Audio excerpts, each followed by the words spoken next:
Hello students, welcome again in class 7 science.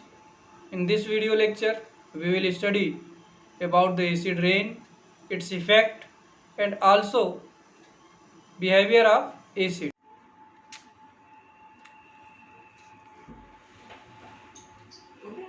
नहीं ये कह रहे हैं एसिड रेन। एसिड रेन क्या होता है स्टूडेंट्स? तो आपको मैंने एसिडिक ऑक्साइड्स बताया था। एसिडिक ऑक्साइड जैसे कार्बन डाइऑक्साइड है, सल्फर डाइऑक्साइड और नाइट्रोजन डाइऑक्साइड। तो कार्बन डाइऑक्साइड को छोड़ करके बाकी जितने एसिडिक ऑक्साइड हैं वो वाटर में बड़े आसानी से डिजॉल्व हो जाते हैं, पानी में बहुत आसानी से घुल जाते हैं। जैसे सल्फर डाइऑक्साइड और नाइट्रोजन डाइऑक्साइड ये बहुत ही आसानी से वाटर में क्या होते हैं, डिजॉल्व हो जाते हैं। कार्बन डाइऑक्साइड उतनी आसानी से डिजॉल्व नहीं होता। तो होता क्या है, जो पहली बारिश होती है, फर्स्ट रेन का जो रेन वाटर होता है, उसमें एटमॉस्फेयर के सल्फर डाइऑक्साइड और नाइट्रोजन डाइऑक्साइड जो एटमॉस्फेयर में अगर प्रेजेंट है तो ये क्या होगा, पहली बारिश जब होगी तो उसके पानी में ये दोनों क्या होते हैं, घुल जाते हैं। और घुलने के बाद ये जो आपका सल्फर डाइऑक्साइड है ये H2SO4 बना लेता है, सल्फ्यूरिक एसिड। ये स्टूडेंट किसका फॉर्मेशन कर लेता है, H2SO4 का। ये O2 लिखा गया है, इट इज़ नॉट करेक्ट। ये आपका H2SO4 का फॉर्मेशन कर लेता है, जो कि ये सल्फ्यूरिक एसिड है। नाइट्रोजन डाइऑक्साइड जब ये पानी में घुलता है, फर्स्ट रेन के रेन वाटर में जब डिजॉल्व होगा तो ये नाइट्रिक एसिड मीन्स HNO3 का फॉर्मेशन कर लेता है। तो स्टूडेंट्स जब ये बारिश अपने साथ एसिड लेके आता है तो उसी को हम बोलते हैं एसिड रेन। मीन्स जो फर्स्ट रेन होती है उसी को हम एसिड रेन बोलते हैं, क्योंकि इसमें कुछ न कुछ अमाउंट एसिड का होता है। तो इसका इफेक्ट क्या पड़ता है, नुकसान क्या है एसिड रेन का? अगर स्मॉल अमाउंट में है, अगर acid rain small amount means बहुत कम मात्रा में एसिड है अगर बारिश के पानी में, तो ये न्यूट्रलाइज हो जाता है by the base present in soil. मिट्टी में, सॉइल में जो बेस पाया जाता है, बेसिक सब्सटेंस, वो क्या करता है, इस एसिड को न्यूट्रलाइज कर देता है। लेकिन जब लार्ज अमाउंट में यही एसिड रेन के साथ एसिड जब लार्ज अमाउंट में सॉइल में आता है तो ये क्या करता है, सॉइल को एसिडिक बना देता है। मीन्स सॉइल में एसिड की मात्रा बढ़ जाती है। और ये जो एसिडिक सॉइल है it is unfit for cultivation. Means खेती करने के लिए, एग्रीकल्चर के लिए ये एसिडिक सॉइल फिट नहीं होता है। मीन्स प्लांट इसमें ग्रो नहीं करेगा। तो एक तो ये दिक्कत हो गई। दूसरा क्या है, एसिड रेन में जब एसिड आता है तो ये एसिड एक्सेस अमाउंट में अगर होगा तो ये एसिड डिफरेंट वाटर बॉडीज़ में भी पहुंच जाता है। जैसे तालाब में है, नदियों में है, कुओं में है, जहाँ भी जितने डिफरेंट वाटर बॉडीज़ में उसमें एसिड पहुंच जाता है। और जो वाटर बॉडीज है उनको कैसा बना देता है, एसिडिक बना देता है।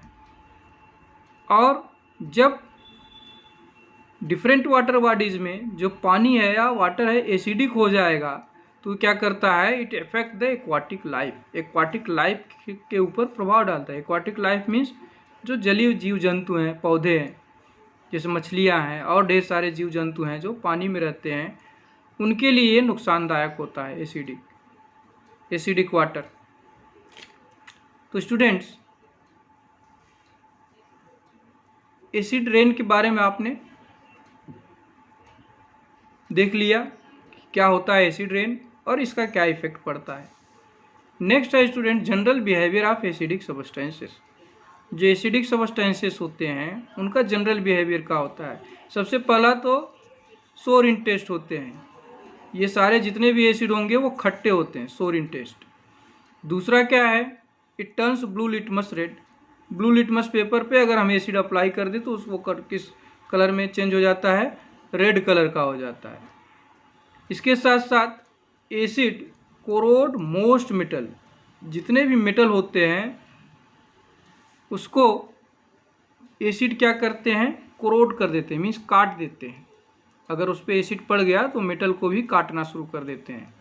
जैसे अगर जिंक है, जिंक एक मेटल है, जिंक सल्फ्यूरिक एसिड के कांटेक्ट में अगर आ गया तो क्या करता है, एसिड मेटल से रिएक्ट करके एक साल्ट बना लेता है। तो जिंक H2SO4 में सल्फ्यूरिक एसिड से रिएक्ट करेगा तो जिंक सल्फेट ये साल्ट बना लेता है, उसके साथ साथ हाइड्रोजन गैस बाहर निकलती है। आयरन मीन्स लोहा, लोहे को हम लोग आयरन बोलते हैं और उसका सिंबल Fe है। आयरन से जब ये सल्फ्यूरिक एसिड रिएक्ट करेगा तो क्या बना लेगा, iron sulphate, it is a salt, ये भी एक साल्ट है, आयरन सेकेंड साल्ट।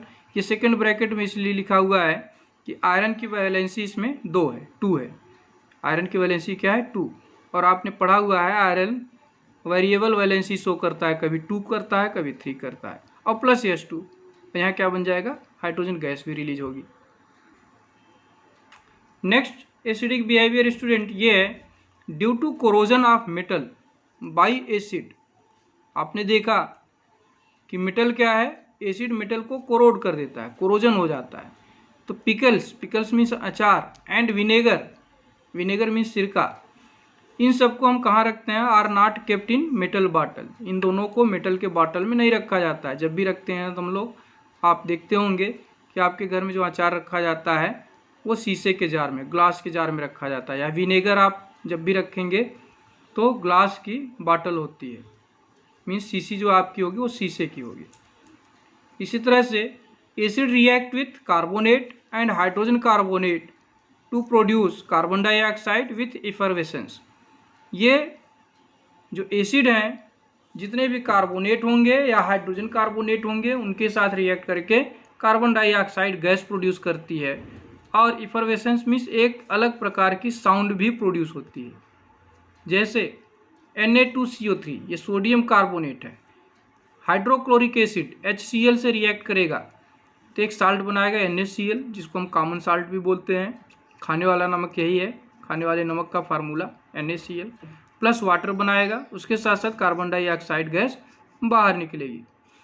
तो इसको आप स्टूडेंट्स अपने घर पर करके देख सकते हैं, इस एक्टिविटी को करके देख सकते हैं। इसके लिए आपको करना क्या है, बेकिंग सोडा आपके घर में होगा, खाने वाला सोडा या बेकिंग सोडा, जिसका फार्मूला है NaHCO3, इसका फार्मूला है NaHCO3, और इसका केमिकल नेम है सोडियम हाइड्रोजन कार्बोनेट।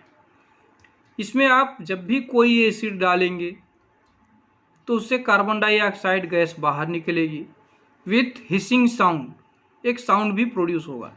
तो इसको करने के लिए आपको क्या करना है, बेकिंग सोडा ले लीजिए, एक लेमन ले लीजिए, लेमन में साइट्रिक एसिड पाया जाता है। लेमन को आप जब इस लेमन जूस को जब आप इस बेकिंग सोडा पे डालेंगे तो आप देखेंगे एक गैस बाहर निकल रही है, उसके साथ साथ एक हिसिंग साउंड भी प्रोड्यूस हो रहा है, तो ये कार्बन डाइऑक्साइड गैस बाहर निकलेगी।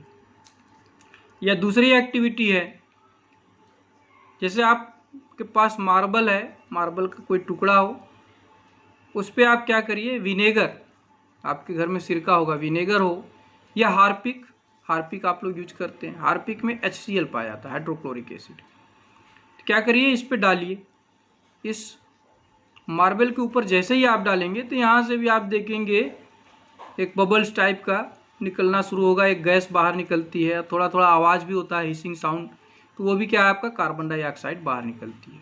तो एक्चुअली में ये मार्बल क्या है स्टूडेंट्स, ये भी कैल्शियम कार्बोनेट है, CaCO3।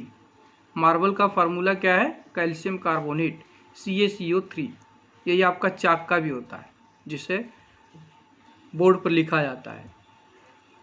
तो रिएक्शन क्या होगा, जैसे अगर हम देखें इसमें तो sodium hydrogen carbonate means baking soda, उसमें आपने क्या डाल दिया, लेमन जूस, लेमन जूस में क्या पाया जाता है, साइट्रिक एसिड पाया जाता है। तो ये सोडियम हाइड्रोजन कार्बोनेट से रिएक्ट करके सोडियम साइट्रेट, एक तरह का ये साल्ट है, सोडियम साइट्रेट बना लेता है, वाटर बनाता है, इसके साथ साथ कार्बन डाइऑक्साइड बाहर निकलेगी, कार्बन डाइऑक्साइड गैस। या आप इसी बेकिंग सोडा पर विनेगर डाल दीजिए, विनेगर में एसिटिक एसिड होता है, आप लेमन जूस न ले करके उसके प्लेस पर क्या ले लीजिए, विनेगर ले लीजिए। विनेगर लेंगे तो क्या होगा, आपका ये बेकिंग सोडा है, उस पर विनेगर डाला मीन्स एसिटिक एसिड डाला तो क्या बन जाएगा, सोडियम एसीटेट, एक तरह का साल्ट है, ये साल्ट बन जाएगा, वाटर बनेगा और कार्बन डाइऑक्साइड गैस बाहर निकलेगी। और स्टूडेंट्स मार्बल के लिए रिएक्शन क्या होगा, जैसे आप कैल्शियम कार्बोनेट है, मार्बल का formula calcium carbonate plus H2SO4 sulphuric acid. Sulphuric acid आपका यूज किया जाता है, जो इन्वर्टर की बैटरी है उस बैटरी के अंदर सल्फ्यूरिक एसिड का यूज किया जाता है। तो सल्फ्यूरिक एसिड से रिएक्ट करके क्या बनाएगा, ये calcium sulphate, it is a salt, CaSO4 बनाएगा plus water plus carbon dioxide. तो स्टूडेंट्स आज के लिए बस इतना ही। We will continue in next video with new topic.